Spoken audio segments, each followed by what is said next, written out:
Gavin claims that the Magisterium of the Roman Catholic Church is fallible because it has issued contradictory dogmatic statements over the course of history. He reaches this conclusion by arguing that the Roman Catholic conception of the development of dogma is inadequate to reconcile the apparent contradiction between past statements. He asserts, therefore, that there is a true contradiction of dogma rather than a development of it.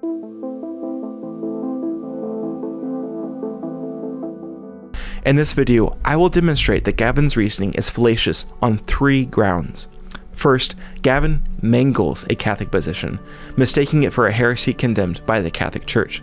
Second, his lack of explanation omits key details about the Catholic position, leaving him arguing against a straw man. Third, his argument is logically inadequate to show a real contradiction between magisterial statements.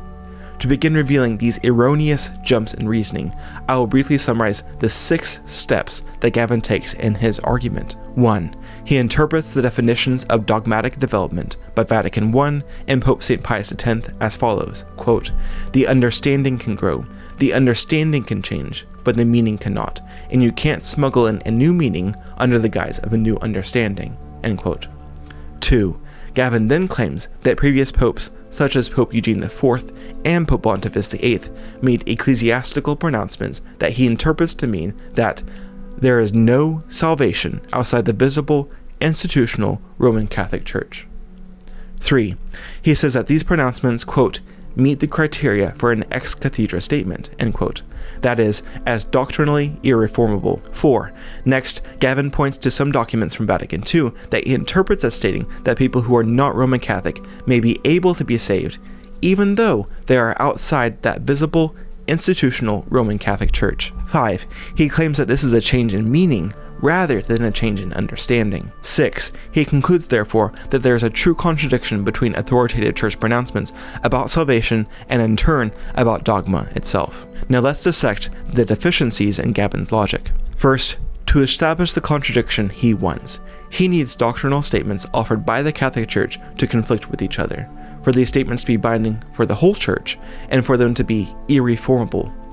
This is where Gavin's omission of key details is important.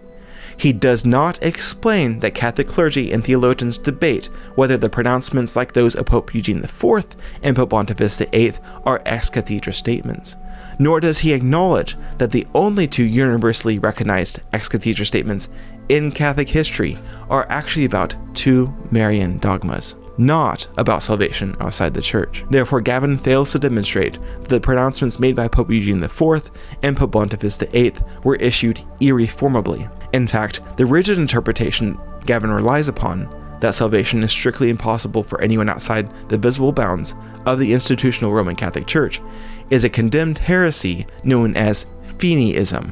Second, Gavin presents a straw man of the Catholic view on the development of dogma. He repeatedly criticizes Catholic arguments as naive and pop cultural, generating a narrative wherein Catholics do not know what they are talking about when they criticize Protestant theology. But a lot of these critiques that come at you are so naive. They're just total naivety. But there's also so much naivety in these criticisms, is saying, you just pick and choose from Cyprian, and there's massive naivety. Ironically, Gavin then defines and criticizes the alleged Catholic view on doctrinal development without even referencing the works of the most influential Catholic theologians on the subject, like Father Gerlou de Grange or the preeminent St. John Henry Newman, who is about to be declared a doctor of the Roman Church partly because of his work on the development of doctrine. To put this into perspective, not mentioning Newman's work when attempting to meaningfully critique the Catholic approach to doctrinal development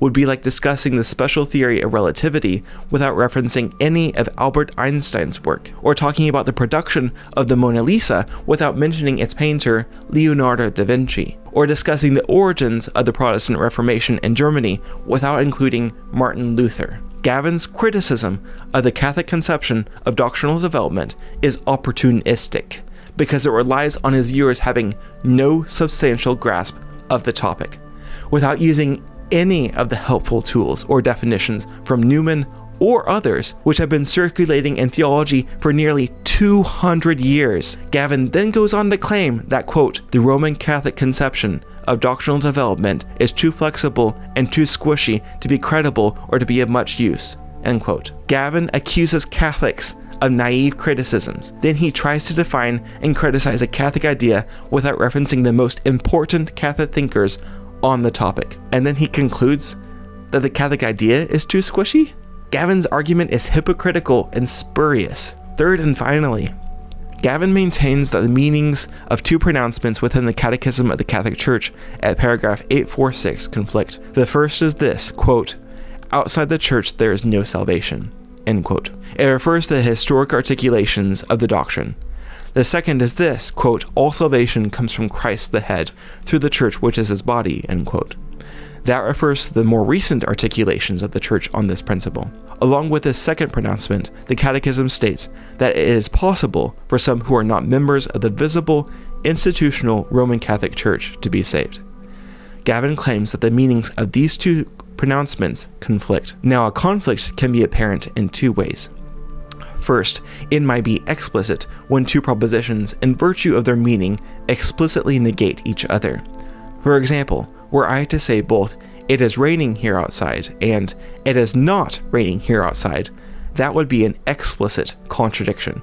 The word "not" in the second proposition explicitly contradicts the content in the first proposition. The second way a contradiction can manifest is implicitly, through the presuppositions or implications of the propositions. For example, were I to say, "This rose is completely red," and "This rose is completely blue," these propositions would implicitly contradict each other. The rose being completely red or completely blue implies that it is not any other color. Therefore, one proposition implies the negation of the other. In contrast, the pronouncements that outside the Church there is no salvation and that all salvation comes from Christ the head through the Church, which is his body, contain no explicit contradiction. This is because the terms of the first statement are sufficiently vague in their meaning. The pronouncement that outside the Church there is no salvation indicates a necessary relationship between the Church and salvation. But this relationship is not sufficiently explicated. It could mean, for example, anyone who is saved through the Church, or only those within the Church are saved, or no other church or religion is capable of offering salvation, or even all salvation comes through the Church. In other words, Gavin has chosen to view these statements as being in conflict, but he has not provided a compelling reason why someone should perceive them as being in conflict. Gavin has not shown that the Magisterium is fallible. In contrast to Gavin's video, I think St. John Henry Newman's 7 tests for original development are helpful for this topic, but that will likely require another video. If you would like me to create more videos responding to other videos, please support my meager channel by subscribing, liking, commenting, and sharing this one with your family and friends. Thank you, and God bless.